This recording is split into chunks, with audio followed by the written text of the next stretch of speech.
What is up, guys? You got NotTheWorst here, bringing another Black Desert online video, and today we are going over the Dark Knight Awakening PvE guide. Now, one of the most common questions that you see, especially after the most recent run of Dark Knight buffs that were given out strongly in PvE and a bit of PvP as well, not too long ago, is Succession or Awakening better? The answer to that is they're pretty similar, with a few exceptions to that. If you do decide to go with the Awakening build, it does have a few small slight disadvantages to Succession. Number one being your MP sustain. Both have terrible HP sustain, so we'll get that out of the way. But your MP sustain is not amazing in Awakening compared to Succession. In Succession, you have virtually infinite MP at any one-shot grind zone, and still infinite if you are managing your skills properly at one-shot grind zones. Awakening, not necessarily the case. It's not to where it's that you're going to run out of MP, but you do have to kind of pay attention to it from time to time. You won't be using potions, but you may end up using a Twilight Dash where you didn't plan on it, or something like that, just to keep the MP up from time to time, and Succession doesn't suffer from that. The second thing is that although the PvE damage in Awakening is absolutely amazing, very strong, they have longer cooldowns, and your pre-Awakening damage is absolutely terrible. So when you're grinding a zone, if you are in Awakening and you're finding that you have to use a lot of pre-Awakening skills other than setup and things like that, and you're actually using them to try and deal damage, you'll find that they don't deal damage, and you're actually probably going to perform a little bit better in Succession because it won't have that same problem. If you do have higher AP for the area that you're grinding, you won't run into that because you'll be able to clear the mob packs with your Awakening set without having to worry too much in the pre-Awakening. And secondly, that also kind of ties in with one of the other small weaknesses it has in comparison to Succession, and that would be in zones that are higher density. If you look at like Bloody Monastery on the Elvia server versus Orcs, let's say, Bloody Monastery's mobs are separated a little bit more spread out, especially on the middle and lower grind zones for it. The upper one is a little closer together versus Orcs, where the mobs are much closer together. This can cause you to have to change up your actual skill rotation from time to time because your cooldowns are going to have to be managed a little more closely, unlike Succession, where even in a 6-second clear time you'll be able to use the same skills that you're going through, because your only large cooldown from there is going to be like Spirit Legacy. If you're clearing that fast, you're not even using Lunacy of Adir. So you'll kind of get used to it as you're running around with Awakening. But anyways, with that aside, let's go ahead and jump into the skill add-ons. So let's go ahead and get those brought up. Okay, so here we have our skill add-ons, and a huge advantage that Awakening does have over Succession here is that we have access to usable tier 3 add-ons. I say usable because technically Succession does have Corrupt Ground, but if you've played Dark Knight for more than a day, you know that that's probably the most awful skill that's ever been invented, and it's completely unusable. It is, however, a tier 3 add-on, which gives Awakening and Succession both access to it, but it is meaningless because it's useless. What you do get in Awakening, however, is Cluster of Despair, and you're also going to get Trap of Adir, and these both are usable. Cluster of Despair, for instance, is really nice because you can actually spam this skill when you're in Awakening, and you can not only spam it, you can cancel the startup animation. If you use it just regularly, you can see that takes kind of a little bit of time to get started up, and you don't want to do that, especially because it's unprotected. But if you just throw something like a simple Dusk in there, you can immediately get your Cluster of Despair, and add-ons don't care about being on cooldown. So if Cluster is on cooldown, it does not matter whatsoever. You're going to go ahead and get the bonus buffs off of that. So we want to get the most important ones here, your attack speed and monster damage added on to that. You can also chain that off of if you're doing something else. If you happen to have Spirit Legacy into something, or you want to Spirit Hunt, you can Spirit Hunt, pull the mobs, and directly go into Cluster of Despair from there. Most commonly Dusk is just kind of for it, but you know, situationally you might use it differently, so just keep that in mind. Secondly, we have Trap of Adir. You'll find that you're not going to have this on cooldown each time due to its long cooldown for it, and the overall clear speed for Awakening being pretty quick once you fly through the other skills, but it does have tier 3 add-ons. You can play with this a little bit depending on what you want to have. Critical hit rate is going to be your most important for tier 3 add-on. As always in PvE, your most important ones are monster damage, attack speed, and critical hit rate for them. And then from here you get a little bit of versatility. You can see that I elected to go with PvP damage. The reason for that is PvP damage is actually human damage, and since I grind a lot of Bloody Monastery, and I'm actually currently running a crystal build for human damage, that buff helps get a little extra more damage put in at that particular grind zone. Your mileage may vary on that depending on what you want to use. And then for the rest, nothing super crazy from here. It's pretty common that we see Spirit Legacy with the negative DP on there to stack with its own skill effect on it. We have back attack damage on that just because of where we use that in the skill rotation that we'll check out in just a second. It is actually when we have back attacks. And then we want to keep some things like accuracy plus available if we have it. This does allow like running full human damage builds if you want to. Allows for a little less accuracy and crystals that are needed depending on how you keep that up. You can run an all evasion minus if you want. Some run that on Trap of a Deer since it has its own effect for that, so you could double stack that on a single skill if you choose, although its hit range isn't completely amazing. But for the most part, the rest of it is we just want to make sure we keep the other buffs active while we're grinding, because like I said, you will probably run into different instances where you have to kind of change it up and you won't be able to run 100% the same skill rotation. So speaking of skill rotation, let's go ahead and jump on into that.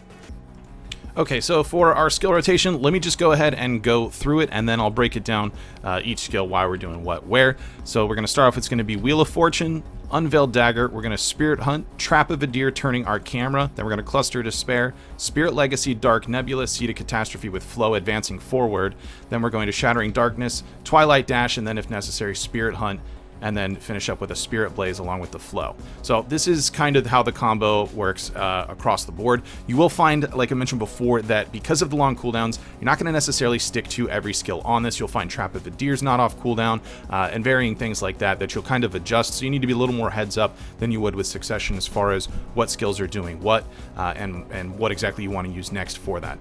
The reason we're going to start off with Wheel of Fortune, as I did mention, the pre-awakening damage is completely pitiful. However, we do want to have access to Unveiled Dagger to get our attack speed bonus off of this skill. It does indeed stack with your skill add-on, so you'll have the 10% out of your Cluster Despair, as well as the Unveiled Dagger attack speed buffed up alongside that. So we want to have access to that. Wheel of Fortune's a great skill to get that done. It's protected, decent damage, and it's great for setup skills. So when the mobs are still coming to you, or you're still grouping up your mobs, so you're not necessarily unloading your full damage yet, it's an excellent skill to at least use while you're waiting for that point. So you'll do that, then immediately get your Unveiled Dagger in. From there, you're going to throw in a Spirit Hunt, which switches you to pre-awakening. Not 100% required there. You could just immediately go into Trap of the Deer if it is up, but maybe you're just seeing that your Trap of a Deer is not off cooldown just yet, so you're going to go Spirit Hunt to get into your Awakening kit. It's also a very short cooldown, so we'll be able to use it again in the combo just to get a little extra chip damage on the mobs from that point.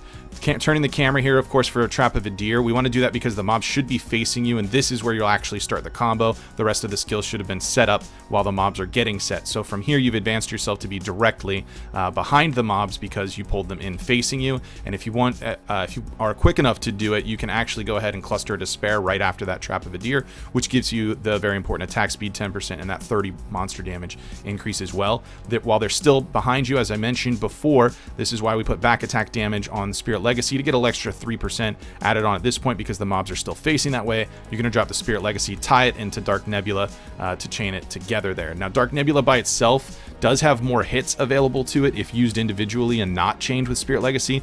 However, it is a very, very slow animation for it, so you got better DPS.